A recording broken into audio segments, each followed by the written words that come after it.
Assalamualaikum warahmatullahi wabarakatuh. Kami dari kelompok 5 ingin mempresentasikan makalah kami yang berjudul Perubahan Kebijakan Publik. Sebelum lanjut ke materi pertama, saya ingin memperkenalkan anggota dari kelompok 5 terlebih dahulu. Pertama, Andi Aulia Rahmadani Fahrul, yaitu saya sendiri. Yang kedua, Iza Humairah. Yang ketiga, Nur Pasani Putri. Keempat, Hasni. Kelima, Wahda Amalia Utami. Keenam, Anissa Mutiara Maya. Ketujuh, Irmawati. Dan kedelapan, Muhammad Tri Anugrah.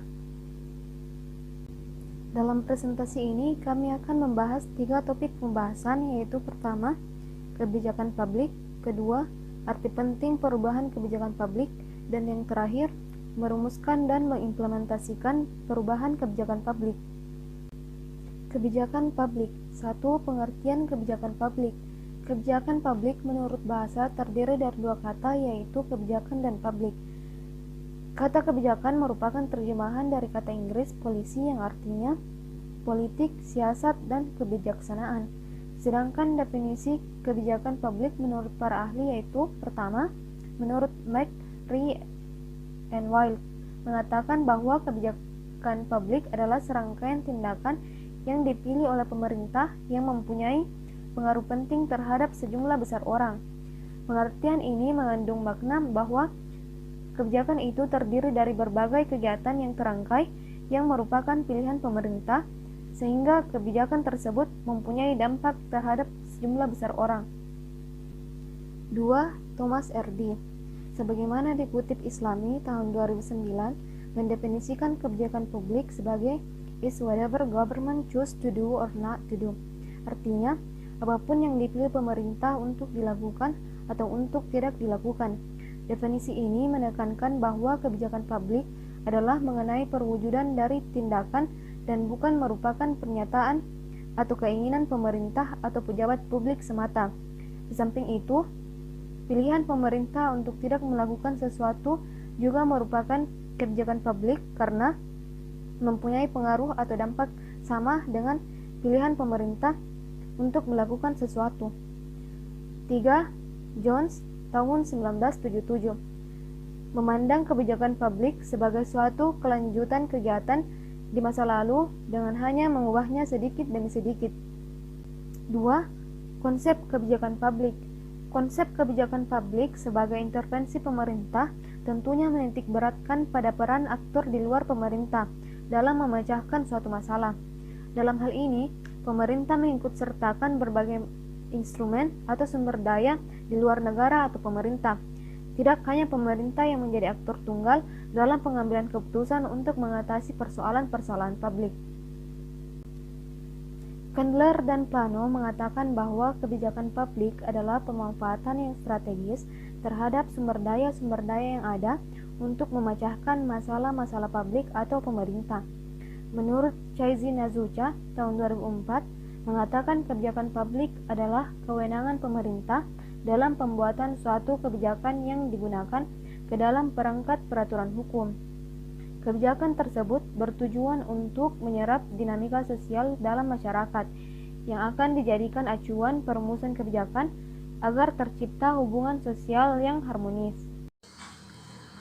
Arti penting perubahan kebijakan publik. Perubahan merupakan suatu kegiatan evaluasi atau peraturan mengubah sesuatu baik itu dalam hal pemikiran, fisik, tingkah laku maupun strategi dalam suatu kebijakan sosial. Konsep perubahan kebijakan menuju pada pergantian satu atau lebih kebijakan dengan satu atau lebih kebijakan lain. Kebijakan mempunyai tujuan menyelesaikan persoalan yang ada secara tuntas, bukan menyelesaikan persoalan dengan menimbulkan persoalan baru, tetapi dengan adanya kebijakan permasalahan yang terselesaikan, maka dari itu kebijakan publik harus menjadi solusi dan penyelesaian terhadap persoalan yang tengah dihadapi oleh masyarakat.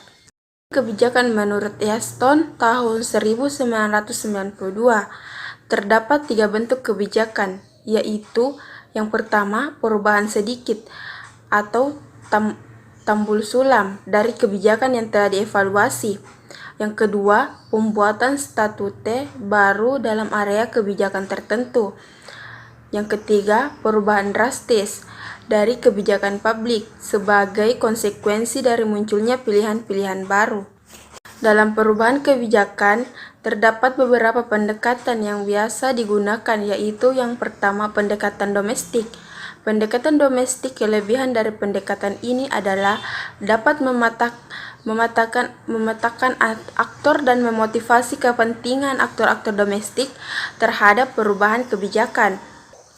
Yang kedua, pendekatan internasional.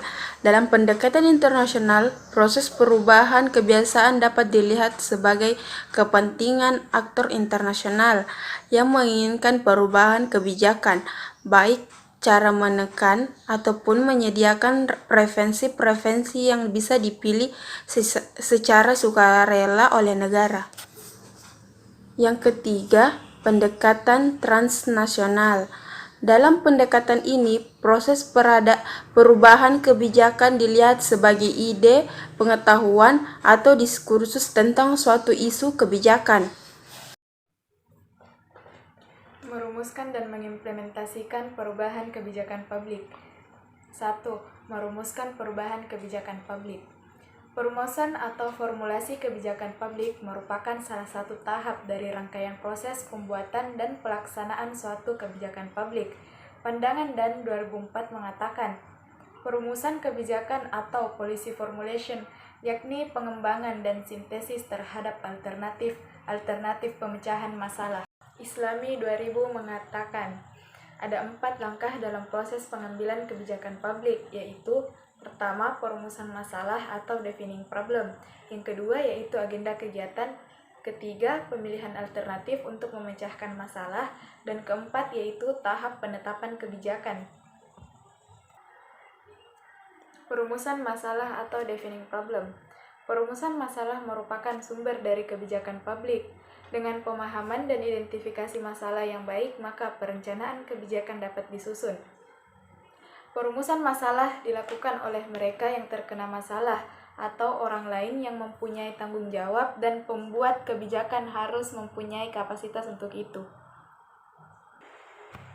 2. Agenda kebijakan. Abdul Wahab 2004 menyatakan bahwa suatu masalah untuk masuk ke dalam agenda kebijakan harus memenuhi syarat-syarat tertentu, yaitu isu tersebut telah mencapai suatu titik tertentu, sehingga ia praktis, tidak bisa diabaikan begitu saja. Kedua, yaitu isu tersebut telah mencapai tingkat partikularitas tertentu yang dapat menimbulkan dampak atau impact yang bersifat dramatik. Ketiga, isu tersebut menyangkut emosi tertentu dilihat dari sudut kepentingan orang banyak. Keempat, isu tersebut menjangkau dampak amat luas. 5. Isu tersebut mempermasalahkan kekuasaan dan keabsahan legitimasi dalam masyarakat. 6. Isu tersebut menyangkut suatu persoalan yang fashionable, di mana posisi sulit untuk dijelaskan tapi mudah dirasakan kehadirannya. Pemilihan alternatif kebijakan untuk memecahkan masalah. Setelah masalah-masalah publik didefinisikan dengan baik dan para perumus kebijakan sepakat untuk memasukkan masalah tersebut ke dalam agenda kebijakan, maka langkah selanjutnya adalah membuat pemecahan masalah. Menurut Islami 2092, perumusan usulan kebijakan atau policy proposal adalah kegiatan menyusun dan mengembangkan serangkaian tindakan yang perlu untuk memecahkan masalah. Proses dalam kegiatan ini meliputi 1. Mengidentifikasi alternatif. 2. Mendefinisikan dan merumuskan alternatif.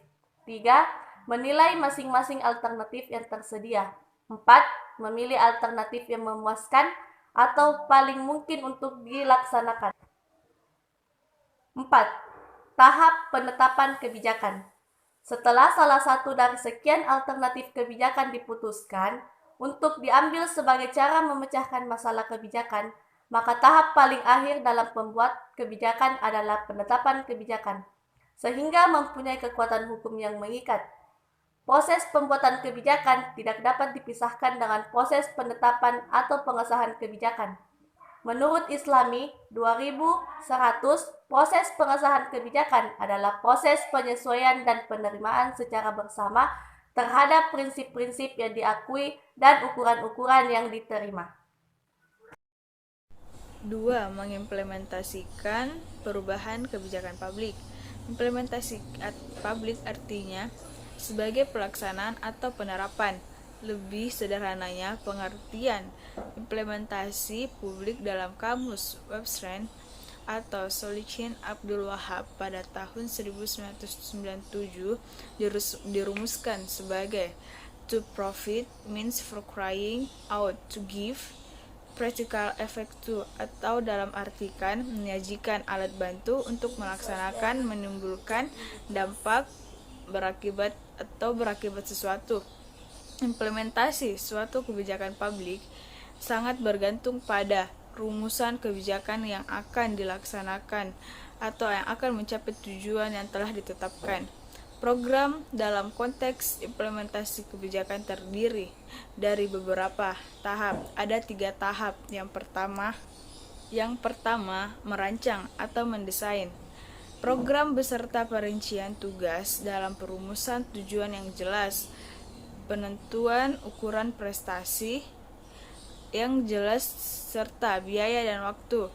2. Melaksanakan atau aplikasi. Program dengan mendayagunakan struktur-struktur dan personali dan serta sumber-sumber lainnya. Prosedur dan metode yang tepat. 3. Membangun sistem penjadwalan, monitoring, dan saran-saran pengawasan yang tepat, serta mengevaluasi atau evaluasi hasil pelaksanaan kebijakan. Ada 3 model pendekatan implementasi kebijakan publik. Yang pertama yaitu model rasional atau top-down, yang kedua model pendekatan, dan yang ketiga model pendekatan sintesis. Model yang pertama yaitu model rasional atau top-down. Model ini menjelaskan bahwa model pendekatan kebijakan publik ini dari pandangan Van Meter dan Van Hart bahwa implementasi kebijakan publik sebagai tindakan-tindakan yang dilakukan oleh individu, pejabat, dan kelompok-kelompok pemerintah yang diarahkan pada pencapaian tujuan yang telah digariskan dalam keputusan kebijakan. Model yang kedua yaitu model pendekatan. Model ini menjelaskan bahwa Smith memandang implementasi sebagai proses kebijakan publik dari perspektif perubahan sosial, yaitu kebijakan publik yang dibuat pemerintahan bertujuan untuk mengadakan perbaikan dan perubahan. Model yang ketiga yaitu model pendekatan sintesis. Paul A. Sabatier mengkaji implementasi menuju suatu sintesis, mengatakan bahwa tahap kebijakan tidaklah membantu memahami proses pengambilan kebijakan, karena dipisahkan menjadi serangkaian yang sifatnya tidak realistis. Sana mengatakan bahwa dalam keberhasilan implementasi kebijakan dipengaruhi oleh faktor-faktor berikut. 1. Aktivitas implementasi dan komunikasi antar organisasi. 2. Karakteristik dari agen pelaksana.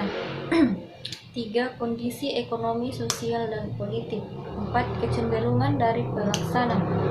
Lebih lanjut, Graham mengatakan bahwa di samping keempat faktor-faktor tersebut, juga faktor-faktor di luar kebijakan publik yang berpengaruh terhadap implementasi, yaitu 1. Indikator kondisi sosial, ekonomi, teknologi. 2. Dukungan publik. 3. Sikap dan sumber daya yang konsisten. 4. Dukungan pejabat yang lebih tinggi. 5. Komitmen kualitas kepemimpinan dari pejabat pelaksana. Sedangkan Dwiayanto menitikberatkan pada faktor internal, menyatakan bahwa beberapa faktor yang berpengaruh terhadap implementasi kebijakan publik antara lain 1. Budaya birokrasi. 2. Etika pelayanan. 3. Kewenangan diskresi. 4. Sistem insentif. Implementasi kebijakan merupakan kegiatan yang kompleks dengan begitu banyak yang mempengaruhi keberhasilan suatu implementasi kebijakan. Dari uraian di atas dapat disimpulkan bahwa keberhasilan implementasi atau pelaksanaan kebijakan publik amat tergantung pada sumber daya organisasi, manusia, finansial, dan sarana, kemampuan manajemen pelaksana, dan dukungan lingkungan kebijakan baik dari segi politik, ekonomi, dan keamanan untuk mengimplementasikan kebijakan publik yang sesuai dengan makna dasarnya, yakni dari, oleh, dan untuk rakyat. Diperlukan implementasi yang sesuai dengan keadaan masyarakat setempat melalui desentralisasi yang diwujudkan peran oleh pemerintah daerah yang dianggap lebih mengenal dan lebih dekat dengan masyarakat lokal. Menurut Fadila Putra 2001, kebijakan publik adalah suatu yang dinamis dan kompleks, bukan suatu yang kaku dan dinominasi oleh para pemegang kekuasaan formal semata, namun kebijakan publik kembali ke makna dasar demokratiknya, yaitu kebijakan yang dari, oleh, untuk politik rakyat. Demikianlah presentasi dari kami, kurang dan lebihnya mohon dimaafkan. Wabillahi taufiq wal hidayah. Wassalamualaikum warahmatullahi wabarakatuh.